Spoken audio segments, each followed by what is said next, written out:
Assalamualaikum warahmatullahi wabarakatuh. Selamat pagi menjelang siang. Jumpa lagi dengan saya, Ganang Setiopo. Kali ini saya membuat video pada siang hari ya teman-teman ya. Ini adalah lokasi gubuk kakek saya yang kemarin itu diteror ini. Sampai saat ini itu belum pergi ya si yang neror kakek saya ini. Sampai nenek saya pun merasa resah. Akhirnya saya siang-siang datang ke sini mau lihat lokasi-lokasinya sekalian. Nanti kalau belum pergi juga, insya Allah nanti malam saya mau buat videonya di sini ya, explore di sini ya teman-teman ya. Oh ya, menjawab dari pertanyaan dari teman-teman semua. Banyak yang bertanya tentang Bang, bagaimana cara mengunci penampakan?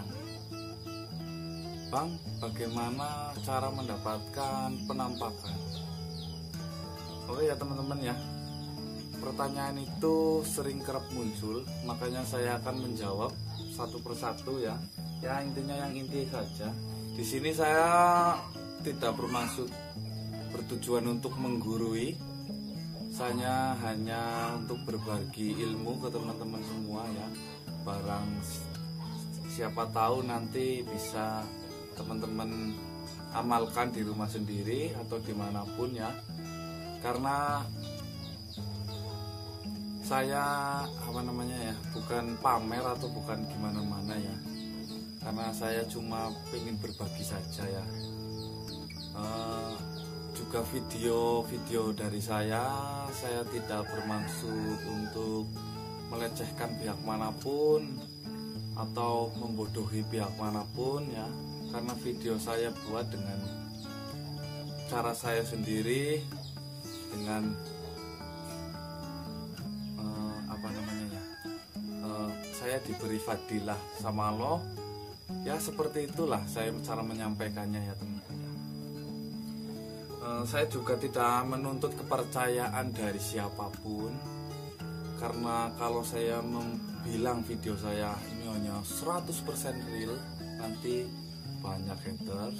Jadi saya golongkan video saya, posisikan ke hiburan saja, mungkin biar lebih ke tengah-tengah saja ya teman-teman ya. Seperti itu ya. Karena penampakan makhluk tak kasat mata itu setiap desa, setiap daerah, setiap tempat itu berbeda-beda teman-teman ya. Ada yang berekspektasi tentang penampakan nggak bisa dipegang, ada juga yang berekspektasi tentang penampakan itu ngambang juga ada yang berpikiran juga penampakan nggak bisa tertangkap kamera juga ada teman-teman ya. Jadi untuk meyakinkan dan menyatukan pola pikir 1 juta kepala itu sangat luar biasa susah ya. Jadi saya golongkan video saya ke hiburan saja, biar nanti kita ke tengah-tengah. Oke ya, langsung ke pembahasan utama saja. Biasa ya, Bang, pertanyaan yang sering kerap, Bang, kenapa saya explore ke tempat-tempat nggak dapat penampakan, Bang? Gini ya teman-teman ya, penampakan itu muncul itu nggak sembarang ke sembarang orang. Contohnya saya dulu waktu masih belajar ya, lihat video saya yang di bawah-bawah itu sangat takut luar biasa. Penampakan itu datang pada tempat yang lembab, terus gelap, juga jarang oleh dimasuki manusia ya. Itu juga tempat-tempat biasanya kan orang udah tahu ini angker gitu ya teman-teman ya. Makanya jangan harap mendapatkan penampakan kalau cuma di belakang rumah teman-teman. Saya kadang berjalannya itu sangat jauh ya. Kadang kalau udah rezeki deket pun dapat teman-teman ya. Seperti itu teman-teman. Jadi yang menganggap video saya adalah hoax silahkan monggo kerso. Yang menganggap video saya suka dan terhibur, saya ucapkan terima kasih ya. Seperti itu ya teman-teman. Oke ya, saya yang biasa saya lakukan kalau waktu penelusuran itu teman-teman ya. Yang pertama, saya dari rumah itu selalu perut keadaan kenyang atau nggak lapar lah. Kalau kita lapar nanti kita down dulu kalau lihat sosoknya teman-teman. Karena saya punya cerita sedikit ya. Waktu dulu saya itu agak sombong ya. Saya nggak takut apa-apa. Tapi giliran saya datang bertemu langsung, dia itu bukan cuma mukanya yang jelek, bukan cuma tampangnya yang menakutkan. Dia itu punya energi yang membuat jantung kita itu berdebar kencang sehingga kita itu gemeter dan rasa takut. Akhirnya kita yang kalah. Jadi sebelum kita melihat itu dulu, kita harus persiapkan dulu. Jangan sampai kita lengah sedikit pun. Karena kalau kita lengah, kita yang kalah ya. Kita bisa mual-mual, bisa kerasukan juga ini lutut terasa mau copot teman-teman. Siapkan dulu ya, kamera selalu nyala atau kameranya nyalakan kalau udah ada penampakan saja biar nggak durasinya nggak lama. Jadi kita udah melihat dia berdiri tepat ya, langsung kita nyalakan kamera ya. Langkah yang pertama biasanya biar dia nggak langsung hilang, saya kunci. Oke, saya bagikan kuncinya ke teman-teman ya. Kunci yang biasa saya baca itu adalah surat Al-Isra ya teman-teman ya. Itu ayat ke-50.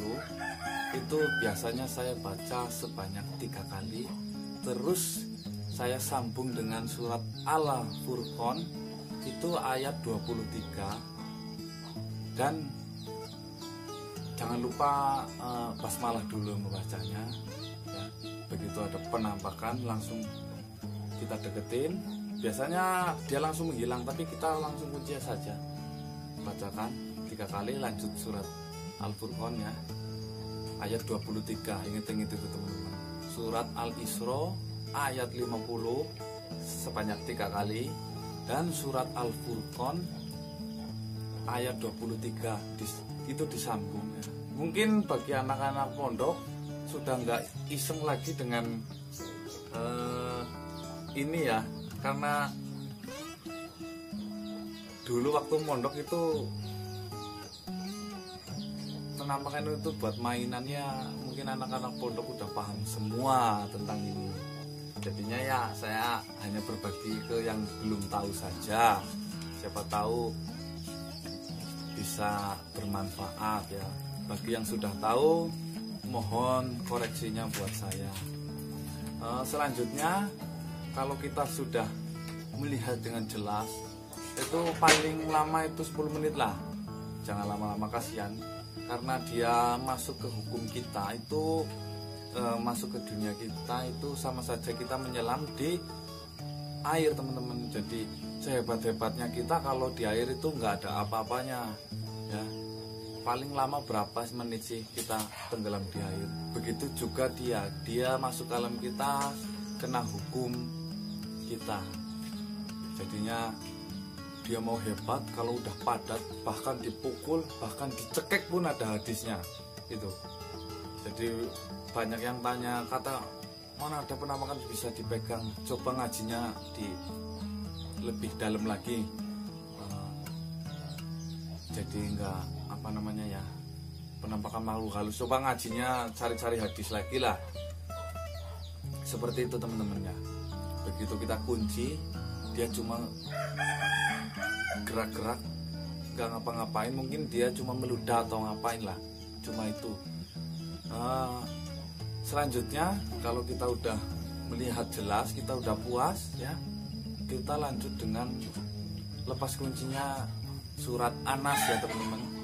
Surat Anas 3 kali, atau mungkin kepanjangan cukup sholawat Nabi atau Al-Ikhlas saja, itu sudah lepas. Yang penting semua itu atas ridho dari yang di atas ya. Seperti itu ya teman-teman. Semoga ilmu ini bermanfaat, juga saya tidak bertujuan untuk menggurui. Ya intinya saya hanya berbagi bagi yang belum tahu. Bila banyak kata yang saya ucapkan salah, saya mohon maaf sebesar-besarnya. Bagi para guru-guru saya, mohon maaf guru. Mungkin seperti itu saja penjelasan dari saya tentang explore saya.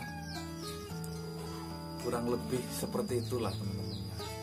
Saya tidak punya basic apapun, saya tidak punya ilmu apapun ya.